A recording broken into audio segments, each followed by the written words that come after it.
मानव जायसवाल साहब, आप ममता जी के स्टेटमेंट को लेकर के प्रेम जी का आपने अभी एनालिसिस सुना कि कांग्रेस पार्टी को 200 में सीमित कर दिया बस। पहले तो सभी को मेरा नमस्कार है।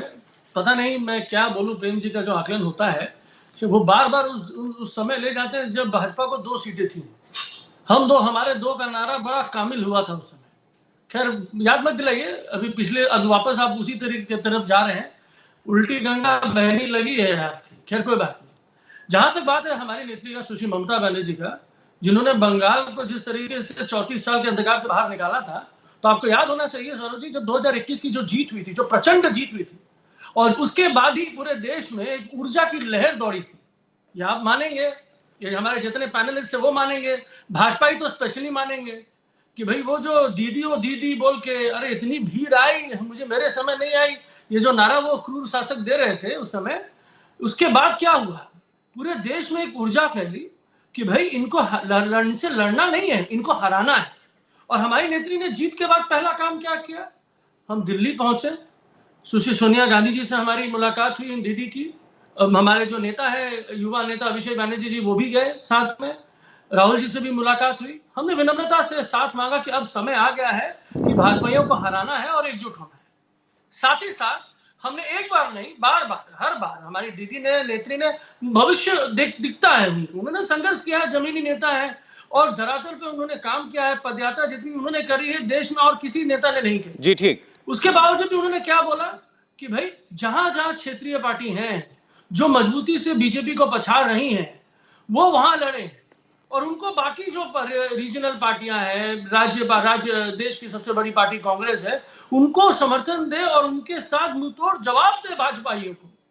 आज भाजपाई क्या करते, देखिए इनके 26, 27, 28 गठबंधन थी इनकी, आज नहीं है, आज चिरमिरा चुकी है इनकी गठबंधन। लेकिन ये किसी को भी, छोटी से छोटी पार्टी, एक सीट वाली भी पार्टी को पुनः तरीके से ले जाना चाहते थे। अटल जी और अडवाणी जी की बात है, लेकिन अभी तो मोदी शासन है, वो इतने बड़े हो गए हैं भाई, भगवान तुल्य हो गए हैं वो, कि भाई उनके अलावा कुछ है नहीं।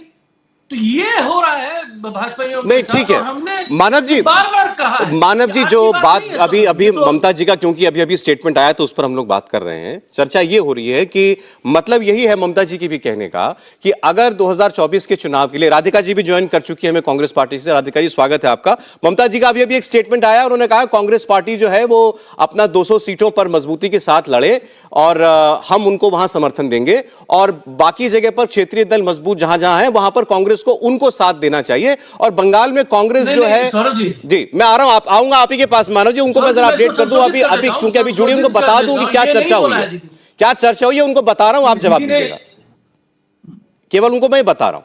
तो उसने कहा कि अच्छा नहीं, ये अच्छा नहीं है कि बंगाल में कांग्रेस टीएमसी के खिलाफ लड़े। तो ये इतनी बात अभी हुई है क्योंकि तुरंत अभी उनका बयान आया तो हमने चर्चा उससे शुरू करी। मानव जी अपना एक कमेंट दे रहे थे, उसके बाद मैं आपके पास आता हूं। तो मतलब यही है उनके कहने का ना कि अगर कोई मोर्चा बनता है, अगर विपक्ष एकजुट होकर लड़ेगा नरेंद्र मोदी भाजपा के खिलाफ, तो उसमें कांग्रेस की स्पेस 200 सीटों की है।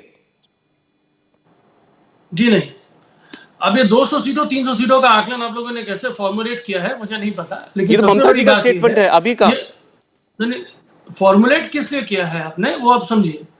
जो बात हो रही है, जो चर्चा में है कि भाई हर छोर से भाजपाई जो है हमको घेरते हैं, तो अब समय आ गया है कि भाई जो रीजनल पार्टियां हैं जो पूर्णतः तरीके से फेडरलिज्म के दामन को थामते हुए उसका झंडा को फहराएंगे, उनको वहां लड़ना है और इनको हराना है। और आपने देखा है कि रीजनल पार्टियों ने भाजपाइयों को हराया है। आज निश्चित रूप से कर्नाटका में जो जीत हुई है वो प्रचंड जीत है कांग्रेसियों की, और बहुत बहुत धन्यवाद है उनके नेतागणों का, जिस तरीके से उन्होंने संघर्षपूर्ण, ये बहुत जरूरी है। लेकिन आने वाला समय ऐसा नहीं है, आपको हर बार भाजपाइयों को लड़ाना होगा और उनसे इस तरीके से लड़ना होगा कि आप एकजुट रहें। ठीक है, चाहे वो कांग्रेस पार्टी अकेले ही क्यों ना हो, जब G23 हो या G44 हो, लेकिन उनको एकजुट होना होगा, तब जाके वो भाजपा को हरा पाएंगे। आज हम हरा रहे हैं उनको, और हम चाहते हैं कि जहां जहां जो लोग हैं वो पुख्ता तरीके से रहे, चाहे वो तेलंगाना में केसीआर जी हो, चाहे आप चले जाइए यूपी में अखिलेश जी हो, चाहे नीतीश जी, तेजस्वी जी क्यों ना हो, यहाँ बंगाल में हम पकड़ रहे हैं, महाविकास आघाड़ी वहां पकड़ रहे हैं। चलिए ठीक है। इंडिया टीवी हर वक्त हर जगह डाउनलोड करने के लिए सर्च करें India TV news Google play store या ऐप स्टोर पर।